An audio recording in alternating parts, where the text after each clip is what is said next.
حق ہے علی حق ہے علی حق ہے علی علی جدھر حق ہے ادھر مولا جدھر حق ہے ادھر مولا جدھر مولا ادھر حق ہے علی حق ہے علی حق ہے علی علی ماشاء اللہ ولا حول ولا قوة الا بالله العلی العظیم اعوذ باللہ من الشیطان الرجیم بسم اللہ الرحمن الرحیم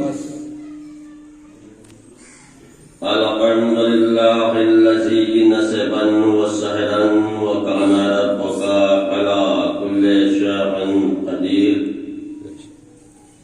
وصلی اللہ علی النبی الکریم والذین اذهب عنهم الرجس یطہرهم تطہیرا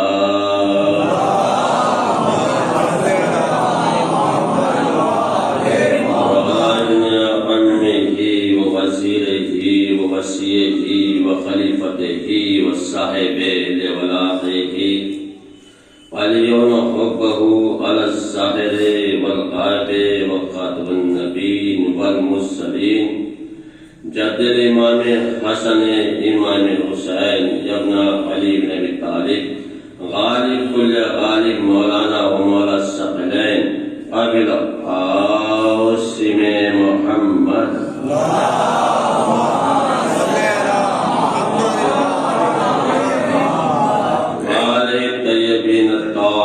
المعصومين المظلومين وقال الله تبارك وتعالى في القرآن الكريم والفرقان الحميد وخطابه العظيم وأصدق الصادقين وقول الحق بسم الله الرحمن الرحيم إنما يريد الله ليذهب عنكم الرجس يطهركم تطهيرا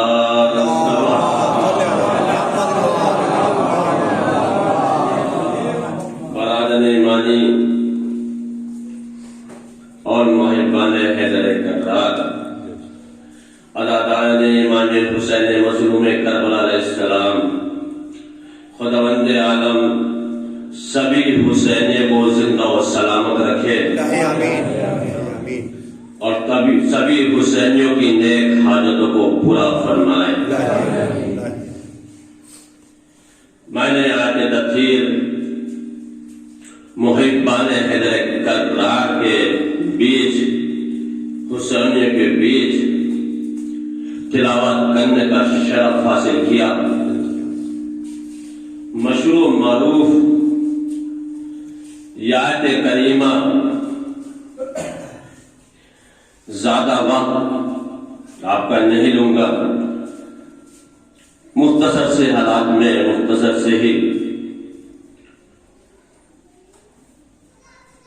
سازگار سمجھتے ہوئے حالات کو اور یا حالات تو سازگار خود بخود ہو جاتے ہیں جب امام بارگاہ میں آنے کے بعد فرش حسین پر بیٹھ جاتا ہے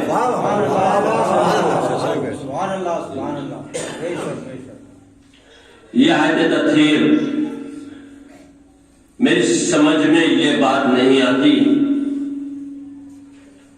کہ آخر وہ ذات واجب اس نے یہ آیت تطہیر کیوں نازل کی آخر ضرورت کیا تھی کیا ضرورت پڑ گئی تھی اس ذات واجب بس یہ آپ کے سامنے اس کو سمجھا کر اور اپنے مسائل شروع کروں گا کہ ذات واجب کو کیا ضرورت تھی آیت تطہیر نازل کرنے کی اس دور میں اہل بیت علیہ السلام کے پاس اپنے آنکھ کو پاک کو پاکیزہ کر کے غوطہ زن کر کے اور اپنے آنکھ کو پاک سمجھ کے اہل بیت کے پاس آ کر بیٹھتے تھے اپنے آپ کو پاک سمجھ کے لفظ کے بعد غور کیجئے گا اپنے آپ کو پاک سمجھ کے اہل بیت علیہ السلام کے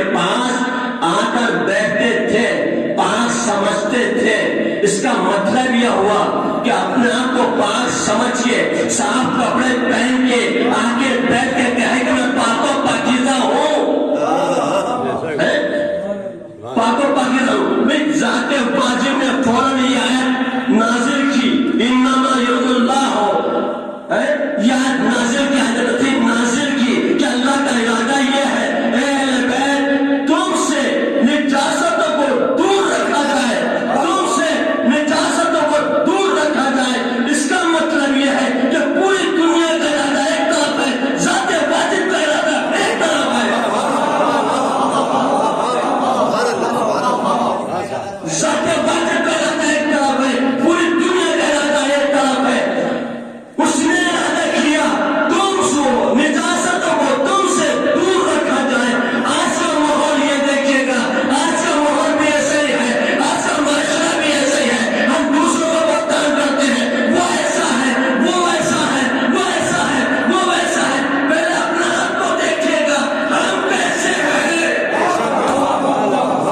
ہم کیسے ہیں.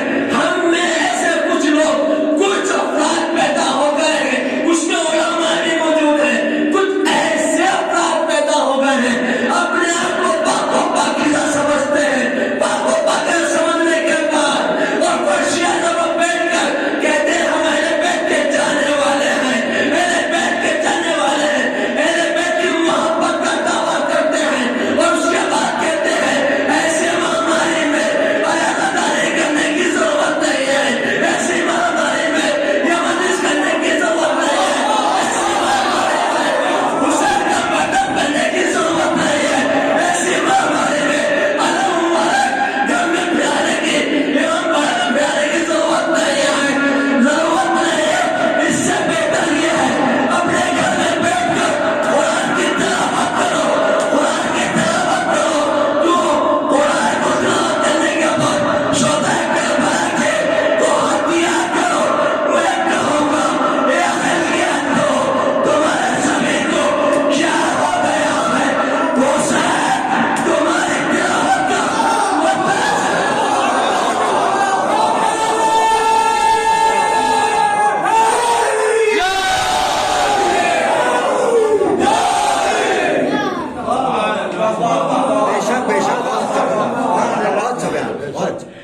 میں کہوں گا ارے اہلیت کو، تمہارے زمین مردہ ہو گئے ہیں. تم سے اپنے آپ کو زندہ سمجھتے ہو مگر تم مردہ ہو. حسین کو تمہارے تلاوت کی ضرورت نہیں ہے. تو حسین جس کا تن سر سے جدا ہو کر کہتے چلوں گا، وہ حسین جس کا سر تن سے جدا ہو کر نوحے نیزہ پر پہنچنے کے بعد قرآن کی تلاوت کرتا ہوا. سلام علیکم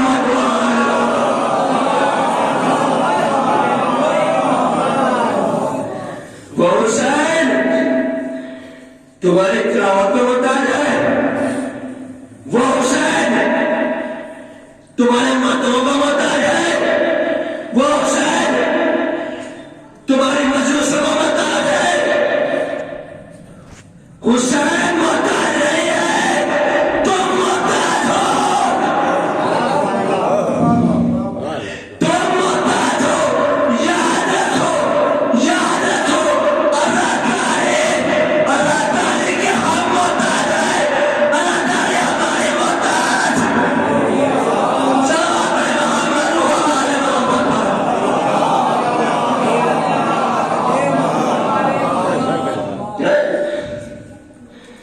ازاداری کے ہم محتاج ہیں.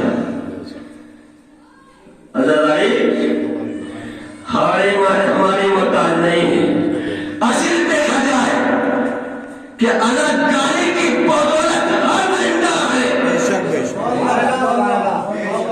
یہ ہماری حیات یہ ازاداری کی بدولت ہے.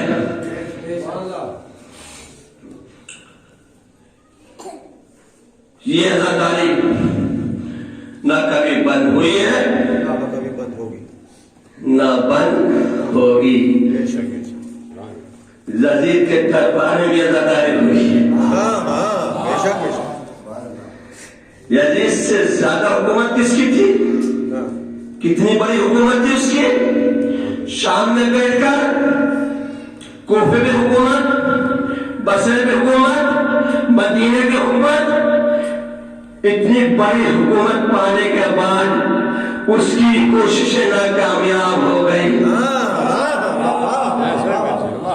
اللہ تعالی اسی کے دربار میں ہوئی، شہزادی نے اسی کے دربار میں تعالی کر کے بتا دی، اسی کے دربار میں ہوئی یہ مٹھی بھسی حکومت اللہ تعالی کو صلوات محمد و آل محمد۔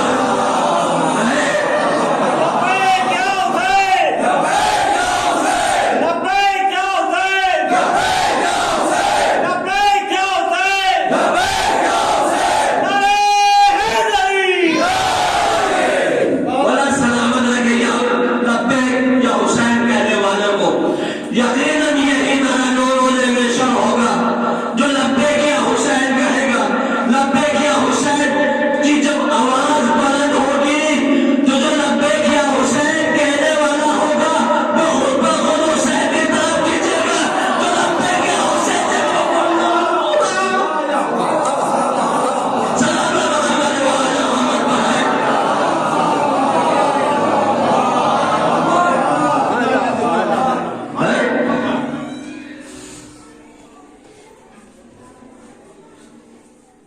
لبیک یا حسین ہماری ہر سانسوں میں ہے، ہمارے خون میں ہے، خون کے خطرے خطروں میں حسین ہے، ہمارے خون کے خطرے خطروں میں حسین۔ اداکاروں کتنا مظلوم ہے آپ کا مولا حسین۔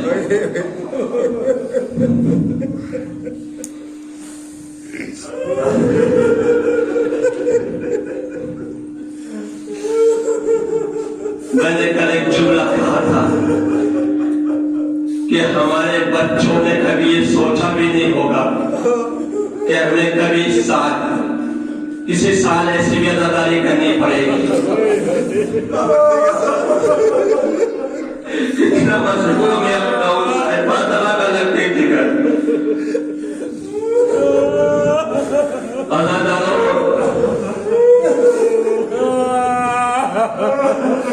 اس مظلوم کو یاد کیجیے گا۔ ابھی مسجد خان نے جو بیٹھا تھا کہا تھا جناب مسلم کے مسائل کو پڑھنا ہے آپ کو۔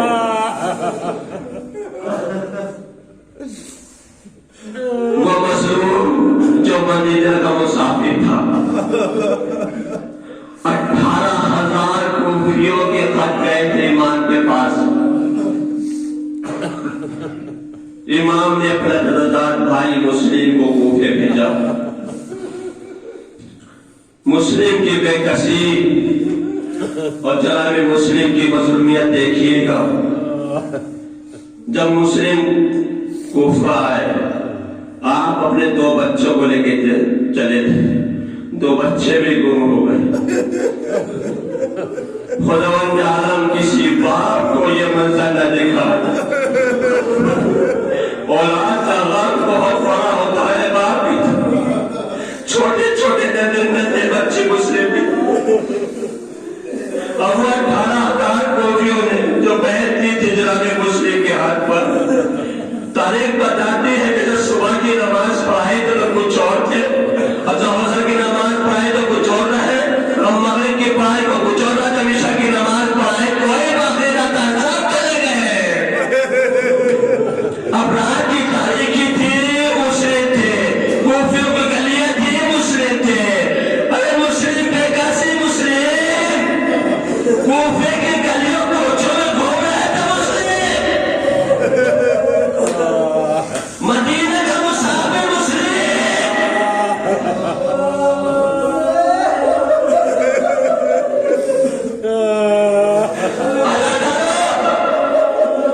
بنی ہاشم کا جوان مسلم بھاگ کے ایک دروازے کے اوپر بیٹھ گیا۔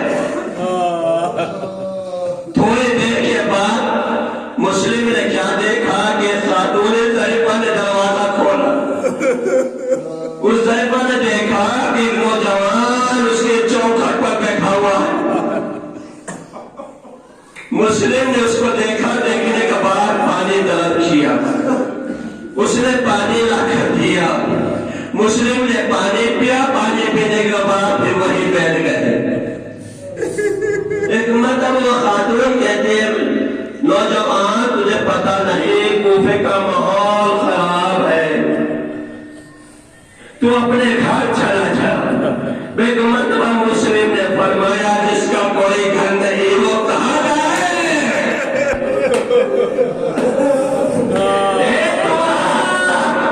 میں مدینہ کا رہنے والا،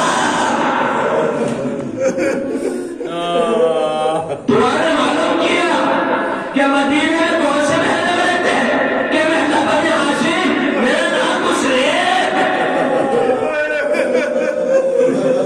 لیکن مرتبہ تمہارے ہاتھوں کو جوڑ لیا تھا، میرے ہاتھوں کو معاف کیجیے گا، میرے گھر تشریف لے آئیے گا، یہ آپ ہی کا کرا ہے۔ لیکن میرا بیٹا میرا زیاد کا آدمی ہے، وہ لالچی بہت ہے، کہیں ایسا نہ ہو وہ جا کر ابن زیاد کو خبر کر دیا۔ جب اس کا بیٹا گھر آیا اس نے مسلم کو دیکھا، ابن زیاد کو جا کر خبر کر دی کہ مسلم میرے گھر ہے۔ ابن زیاد ایک لشکر بھیج دیا، دعا کے مکان کو گھیر لیا۔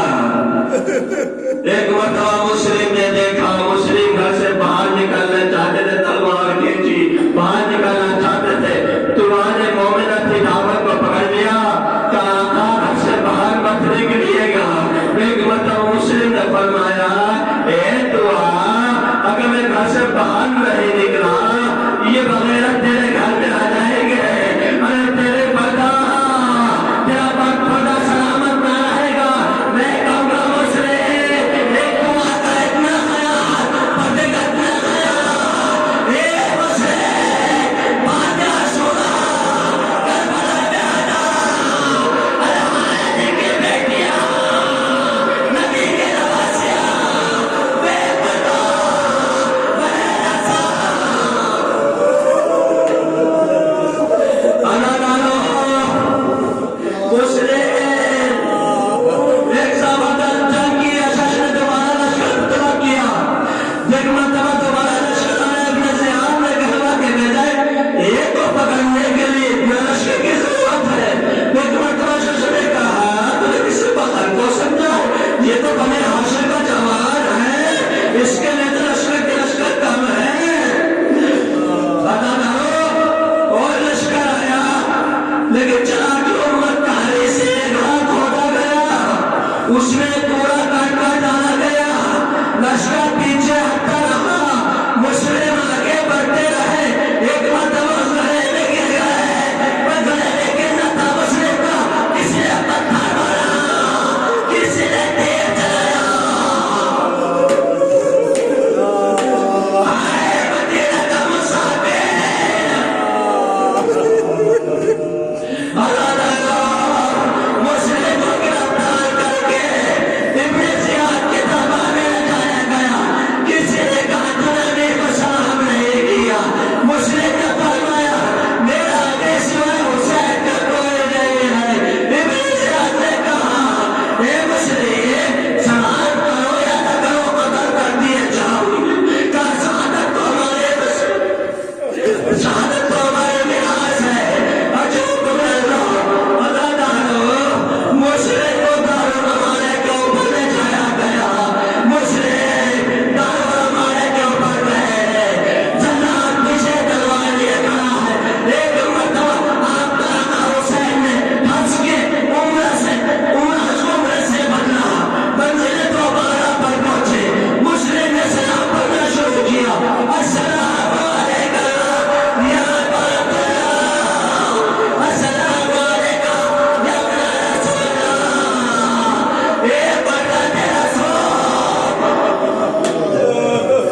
ادا کرو یہ آواز حضرت رسول آپ کے مولا حسین نے سنی پڑھنا شروع کیا انا للہ و انا الیہ راجعون حسین نے سر کو دیکھا زینب آئی میرے بتا ہے یہ کون سا موقع ہے آپ کے ان کے یہاں پر موقع ہے کہا میرا بھائی مسلم مارا گیا سے جھکا ہوا لاش کو درمائے کے نیچے پھینکا گیا حرم بیویوں میں ماتم و گریہ شروع ہوا امام حسین نے رقیہ